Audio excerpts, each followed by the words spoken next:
Thank you, Rian, for those warm words of welcome. Thank you to all of you for being here and honoring me with your presence.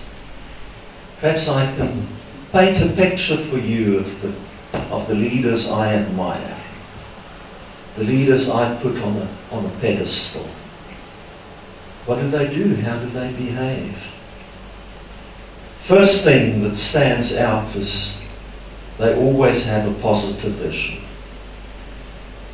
The leaders I admire are never afraid of the future. They know what they want, they have a clear vision of the future, and they have self-belief that they can do it. The leaders I admire have an abundance of passion and energy and enthusiasm. And all three those attributes are contagious. So if you want your people to be enthusiastic about what they do, then you need to be passionate and radiate energy and enthusiasm. The leaders I admire lead with integrity. They have well-defined principles and values. They set an impeccable example at all times. Leadership is not a way of behaving. Leadership is a way of being. And the leaders I admire, they stand up for their principles, even should they stand alone. The truth has to be in the leader first, before you will find it in the followers. And the leaders I admire lead with humility. It's not about me incorporated. They don't lead because they want to feel important and powerful. They do it for the greater good. The leaders I admire succeed in establishing a common purpose, common objectives. They get the team members to fly in formation. They optimize synergies. There's a clear direction. There's no fragmented effort. They also inculcate shared values.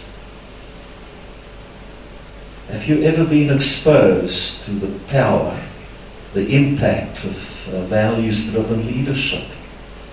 Values are 1,000,000 times more powerful than policies and rules and regulations. The leaders I admire are obsessed with the development of their people. They don't sit in their offices. They see themselves as the architects of human potential. They go out of their way to unleash people's God-given potential. They get involved personally. If I think back on my 40 years in business, that was by far my most rewarding component of my job, by far.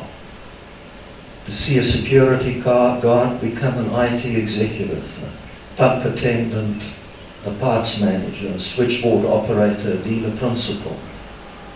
I can give you countless more examples.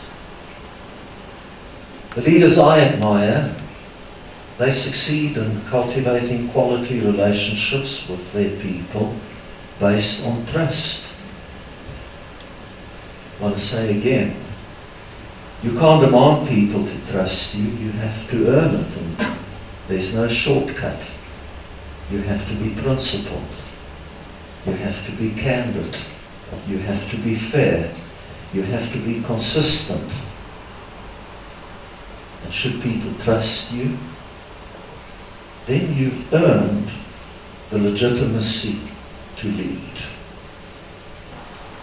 The leaders I admire, when their people do well, they reward.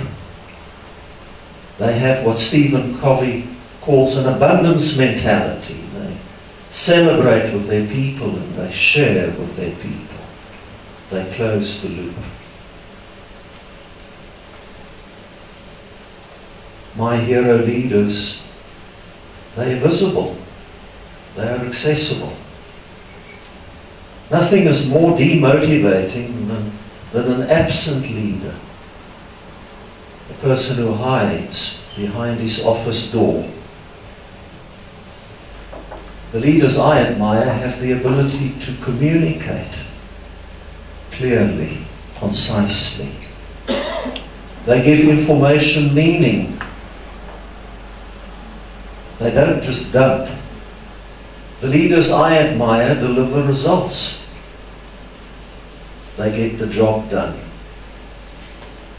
That's the acid test of leadership, your ability to translate vision into reality. The leaders I admire have a sense of purpose. They want to make a difference. They don't accept responsibility or get into a leadership position because they want to make millions and become all-powerful. They are determined to fulfill the essence of human purpose, namely to make a difference. So I want to conclude. I shared with you the importance of leadership. We spoke about some of the leadership lessons I learned. I painted a picture of the characteristics of the leaders I admire. So you would have gathered, and I want to say it again, that it's a fallacy that leadership has got everything to do with position and power and authority and putting the fear of God into people and intimidating them. That's the tyranny of the boss. But leadership is all about influence, and it has to be earned. If through your example you inspire people to dream more, to learn more, to do more, and to become more. Good luck with your leadership challenge. Thank